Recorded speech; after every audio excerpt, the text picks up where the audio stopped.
అండి 2025లో ఎవరైతే ఈ వీడియో చూస్తున్నారో కంపల్సరీ ఈ వీడియో స్కిప్ చేయకుండా చూడండి. ఎవరైతే వర్ధమాన్ కాలేజ్ ఆఫ్ ఇంజనీరింగ్లో జాయిన్ అవ్వాలనుకుంటున్నారో ఈ వీడియో మీకు కంపల్సరీ యూజ్ అవుతుంది. ఈ కాలేజ్లో ఉన్న ప్లేస్మెంట్స్ రికార్డ్స్, అలాగే ఈ కాలేజ్లో ఏ డిపార్ట్మెంట్స్ ఉన్నాయి, సో క్లియర్గా ఈ వీడియోలో తెలుసుకుందాం. వీడియో అయితే స్కిప్ చేయొద్దు. ఫస్ట్ ఆఫ్ ఆల్ ఈ కాలేజీకి సంబంధించిన ప్లేస్మెంట్స్ రికార్డ్స్ అయితే చూద్దాము. సో ప్లేస్మెంట్స్ రికార్డ్స్లో మనం ఇక్కడ చూసుకోవచ్చు నెంబర్ ఆఫ్ కంపెనీస్ విజిటెడ్ అని మనకి క్లియర్గా అయితే ఇక్కడ మెన్షన్ చేస్తున్నారు. సో 2023-24 ప్రకారం 86 కంపెనీస్ అయితే ఈ కాలేజ్ని విజిట్ చేశాయి.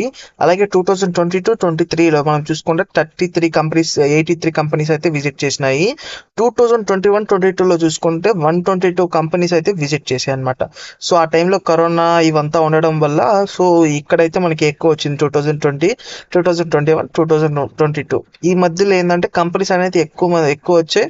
సో స్టూడెంట్స్ అనే వాళ్ళు కూడా ఎక్కువ మంది సెలెక్ట్ అయిపోయారు. అంటే చాలా ఖాళీ అయిపోయింది కదా ఆ సిచ్యువేషన్స్లో, సో పాండమిక్ టైంలో. సో అలా వచ్చేసాయి అనమాట చాలా మందికి.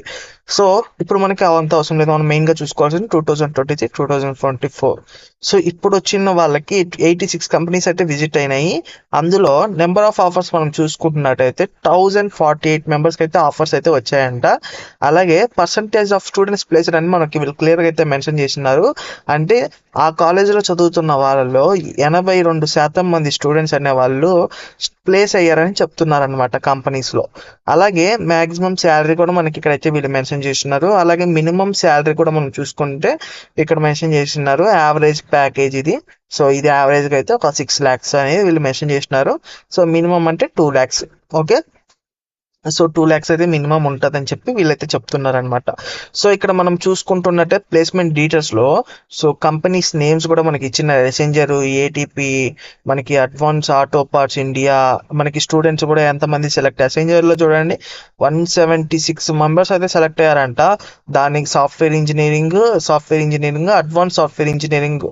సో ఇదన్నమాట స్టూడెంట్ యావరేజ్ ప్యాకేజెస్ కూడా మనకి ఎక్కడైతే మెన్షన్ చేసినారో 4 lakhs అబో లేదంటే 6 lakhs ఇలా మనకి ఇక్కడ 166 మెంబర్స్ అయితే సెలెక్ట్ అయినారని అసెంజర్లో వీళ్ళైతే చెప్తున్నారు. సో దేనికి సాఫ్ట్వేర్ ఇంజనీరింగ్ రోల్కి. ఓకే, తర్వాత వచ్చేటప్పటికి మనకి ఏడీపీ ఉంది. ఏడీపీలో కూడా మనకి 2 మెంబర్స్ అయితే సెలెక్ట్ అయ్యారు. దానికి సంబంధించిన డీటెయిల్స్ ఇదంతా.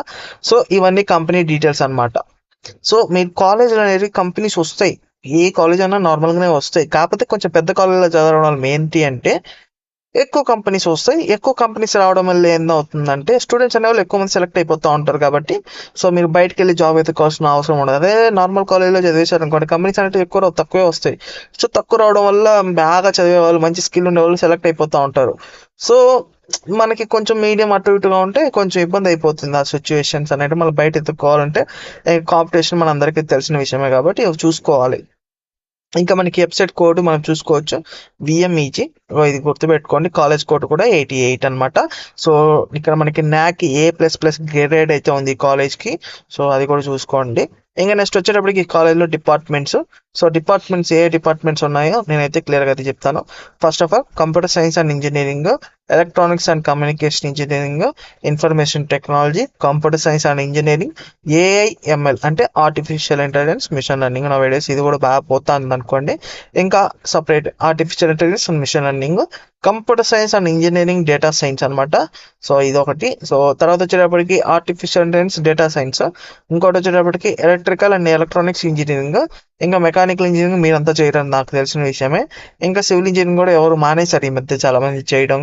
ఇంకా మేనేజ్మెంట్ స్టడీస్ ఇవన్నీ మీకు అవసరం లేదు. సో ఇవన్నమాట మెయిన్. ఇవైతే మనకి అకాడమిక్స్లో డిపార్ట్మెంట్స్ ఇవన్నీ ఉన్నాయి. సో మీరు ఇందులో కంప్యూటర్ సైన్స్ ఇంజనీరింగ్ చేయొచ్చు, ఎలక్ట్రానిక్స్ అండ్ కమ్యూనికేషన్ ఇంజనీరింగ్ చేయొచ్చు, ఇన్ఫర్మేషన్ టెక్నాలజీ కూడా చేయొచ్చు.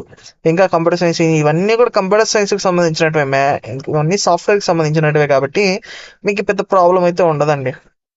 మీకు మీ దగ్గర స్కిల్ ఉండాలి కానీ ఈజీగా సెలెక్ట్ అయిపోతూ ఉంటారు. సో అది గుర్తుపెట్టుకోండి. వీడియో నచ్చితే లైక్ చేయండి, సబ్స్క్రైబ్ చేయండి, మీ ఫ్రెండ్స్కి షేర్ చేయండి. థ్యాంక్స్ అండి, ఉంటానండి.